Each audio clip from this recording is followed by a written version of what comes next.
Hi everyone, welcome back to my channel. UPSC is easy. We're going to continue with chapter number 16 of our spectrum, non-cooperation movement and Khilafat Andolan. So first of all, we'll do the background. Background क्या है? 1919 का time है, discontent है, first world war के बाद situation जो है, also आपका जो राउलेट एक्ट आया उसके बाद जलियांवाला बाग मैसेकर आया, उसके बाद जो सिचुएशन है वो काफ़ी ग्रिम है. 1919 में सारे section of people, all sections of Indians, for various reasons बहुत सारी चीज़ों के साथ गुजर रहे थे.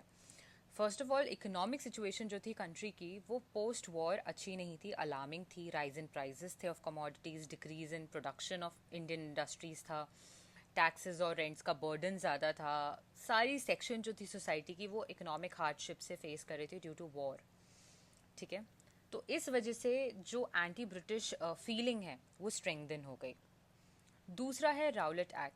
हमने 2 लेक्चर पहले, इसके पहले के पहले वाले वीडियो में पढ़ा राउलेट एक्ट के बारे में, and we know what kind of act it was. उसका इम्पोजिशन होना, मार्शल लॉ का इम्पोजिशन होना इन पंजाब, उसके बाद जलियांवाला बाग मैसेकर होना, इस सिचुएशन ने क्लियर कर दिया कि ब्रिटिश के साथ अब कोऑपरेट करना जो है वो इम्पॉसिबल है.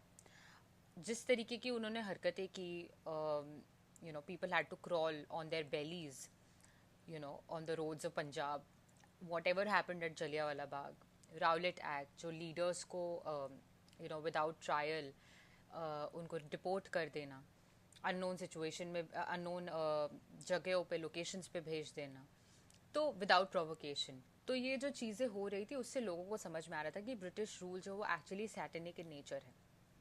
ठीक है, now we come to another fact कि जो हंटर कमिटी थी, जो पंजाब की एट्रोसिटीज़ को उन्होंने देखा, उन्होंने एक it was like an I wash situation, right. उन्होंने कुछ ज़्यादा किया नहीं. इनफैक्ट जो हाउस ऑफ लॉर्ड्स हैं ब्रिटिश पार्लियामेंट के, उन्होंने जनरल डायर के एक्शन को इंडोर्स किया.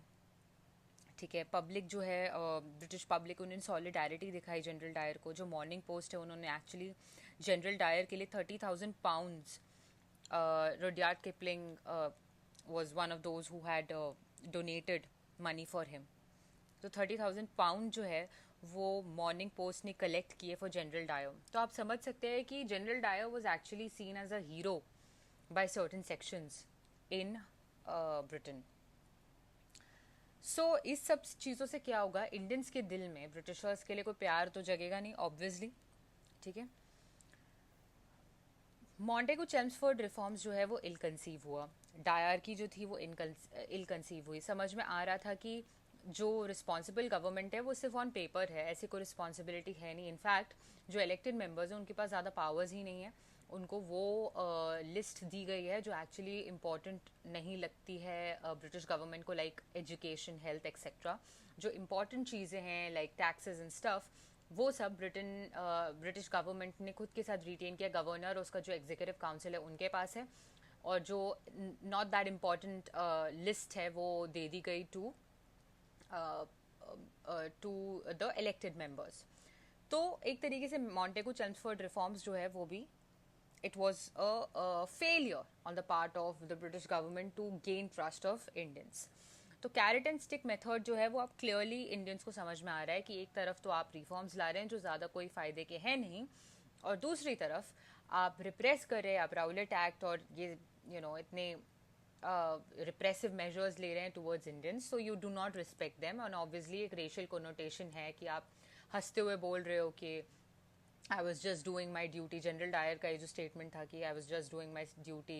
If I would have left them, I could have actually not killed them, let them go, but they would have come back, laughed, and then I would have made a fool of myself.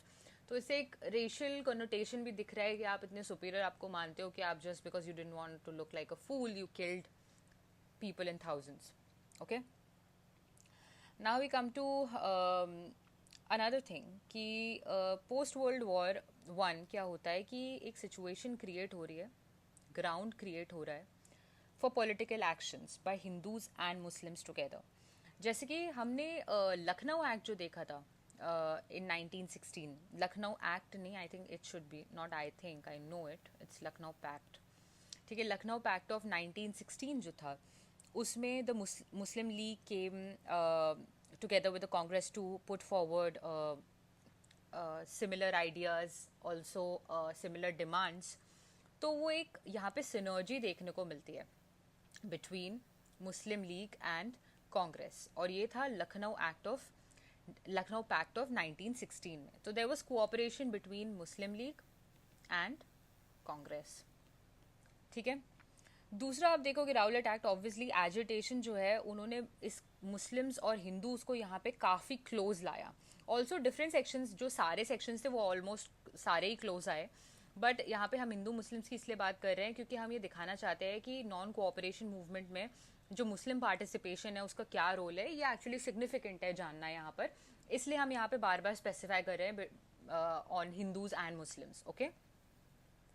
उसके बाद आप देखेंगे जो radical Muslims हैं, radical Muslims like Mohammad Ali, Abul Kalam Azad, Hakim Ajmal Khan, Hasan Imam, अब ये ज़्यादा influential हो गए थे दैन कंजर्वेटिव अलीगढ़ स्कूल. तो जो कंजर्वेटिव अलीगढ़ स्कूल था उससे ज़्यादा ये पॉपुलर हो चुके थे. अभी के मुस्लिम्स रेडिकल नेशनलिस्ट ऑल्सो ये मुस्लिम लीग को अब डोमिनेट कर रहे थे. जो ये यंगर एलिमेंट्स थे ये एडवोकेट कर रहे थे मिलिटेंट नेशनलिज्म और active participation in nationalist movement. उनकी जो फीलिंग थी वो बहुत ज़्यादा एंटी इम्पीरियलिस्ट थी, उनके सेंटिमेंट्स काफ़ी एंटी इम्पीरियलिस्ट थे.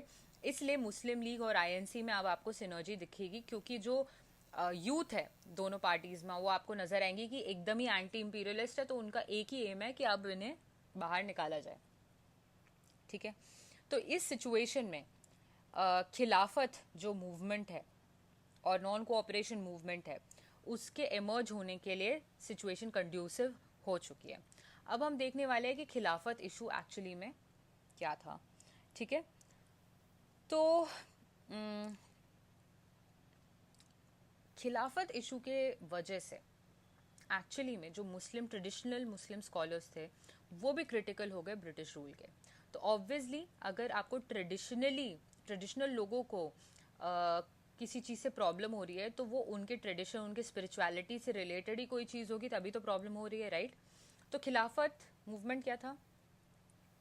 वर्ल्ड वॉर 1 के बाद जो टर्की को ट्रीटमेंट मिला, जिस तरीके से टर्की को डिसमेंबर कर दिया गया और जो मुस्लिम्स के स्पिरिचुअल लीडर हैं ऑल ओवर द वर्ल्ड, जो मुस्लिम्स के स्पिरिचुअल लीडर है खलीफा, उनको रिमूव कर दिया गया पावर से, जो कि सुल्तान थे टर्की के.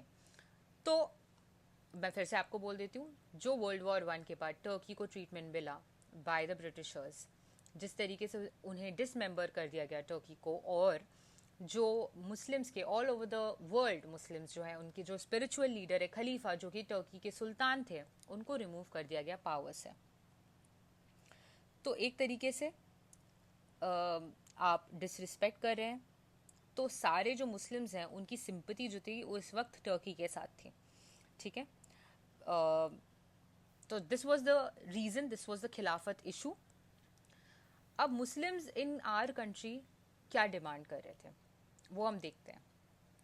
पहली बात तो वो चाहते थे कि खलीफा को आप एटलीस्ट जो मुस्लिम सेक्रेड प्लेसेस हैं उसका कंट्रोल दीजिए, वापस रिटेन करने के लिए दीजिए. दूसरी बात, जो खलीफा है उनको आप सफिशिएंट टेरिटरी दीजिए. तो ये दो डिमांड्स थी मुस्लिम्स की फ्रॉम इंडिया. ठीक है. तो अर्ली लीडरशिप अपन देखने वाले हैं. जो अर्ली खिलाफत कमेटी बनी थी 1919 में, उसकी जो लीडरशिप है वो देख लेते हैं. वेरी इंपॉर्टेंट, क्योंकि ये लीडरशिप अब आपको through out non cooperation movement नज़र आने वाली है गांधी जी के साथ. तो Ali brothers very important. Ali brothers में शौकत अली एंड मोहम्मद अली हैं. अली ब्रदर्स शौकत अली, मोहम्मद अली, अजमल खान, मौलाना आज़ाद, हज़रत मोहानी, अजमल खान, मौलाना आज़ाद एंड अली ब्रदर्स. तो ये है हमारी इनिशियल लीडरशिप 1919 में जो खिलाफत कमेटी बन रही है उसकी. और आगे चल के हम देखने वाले हैं कि ये जो खिलाफत मूवमेंट है इसका डेवलपमेंट एज नॉन कोऑपरेशन कैसे हुआ, कांग्रेस का इस पे क्या स्टैंड था, और गांधी जी के आने के बाद इसमें क्या आया, एक्चुअली में कैसे हुआ, कैसे एग्जीक्यूट हुआ. Till then